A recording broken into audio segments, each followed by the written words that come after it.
नमस्कार, मेरा नाम ज्ञानेश्वर है और आप देख रहे हैं लाइव सिटीज।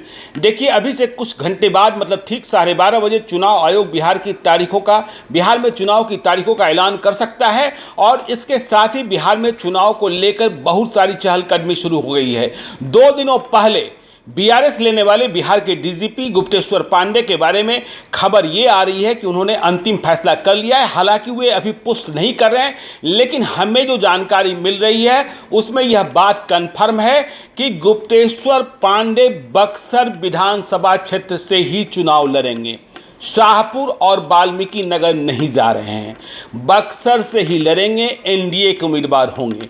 हालांकि अभी से हमने कुछ देर पहले उनसे बात की, उन्होंने कहा कि थोड़ा सा वक्त दीजिए मुझे फैसला लेने के लिए, लेकिन बक्सर में गुप्तेश्वर पांडे के स्वागत की तैयारियां शुरू हो गई हैं। गुप्तेश्वर पांडे ने 2 दिनों पहले बीआरएस लिया था। इसके बाद वे फेसबुक लाइव हुए और उन्होंने अपनी ज़िंदगी की पूरी कहानी बताई और उनका फेसबुक लाइव काफ़ी हिट भी रहा। 10 लाख से अधिक लोगों ने देखा, देश भर से उन्हें प्रतिक्रियाएं मिली, उन्हें स्वागत मिला।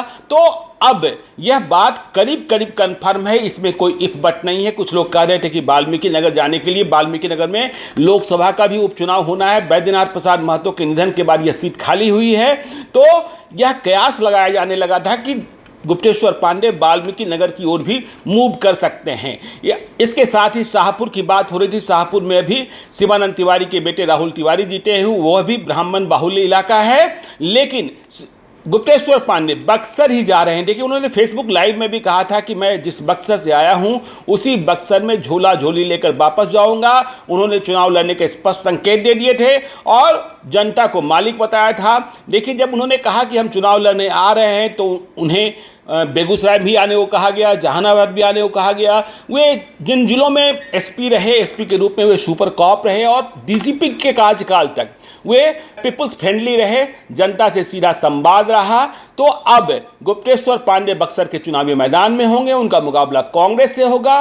कांग्रेस किसे उम्मीदवार बनाती है? कांग्रेस के भी जीते हुए विधायक हैं, वहां 2015 में जीत हुई थी महागठबंधन के उम्मीदवार के तौर पर। लेकिन गुप्तेश्वर पांडे के मैदान में आते ही बक्सर में एनडीए से टिकट की आस लगाए तमाम उम्मीदवारों को झटका लगा है और वे टिकट से वंचित हो जाएंगे, यह बात भी पक्की है। गुप्तेश्वर पांडे की एक इमेज है और इमेज इन दिनों जब वो राजनीति के मैदान में आ रहे हैं तो और ज़्यादा चमकेगी, चमक सकती है, ऐसा कह सकते हैं। गुप्तेश्वर पांडे बक्सर से सीधे तौर पर कनेक्ट हैं, तो गुप्तेश्वर पांडे बक्सर के मैदान में दिखने वाले हैं। इसके साथ ही पिछले ही महीने रिटायर हुए सुनील कुमार, वे भी डीजी रैंक से रिटायर हुए हैं। उन्होंने जदयू की सदस्यता ग्रहण की और कहा जा रहा है कि वे भोरे से, गोपालगंज के भोरे से चुनाव लड़ने जा रहे हैं। भोरे रिजर्व सीट है, यहाँ से अभी उनके बड़े भाई अनिल कुमार चुनाव जीते हुए हैं, वे कांग्रेस के विधायक हैं, लेकिन उनकी तबीयत ठीक नहीं है। तो अब सुनील कुमार जो रिटायर हुए हैं डायरेक्टर जनरल के पोस्ट से, बिहार पुलिस के पोस्ट से, वे चुनाव लड़ेंगे, जदयू के उम्मीदवार होंगे, यह खबर भी पक्की है।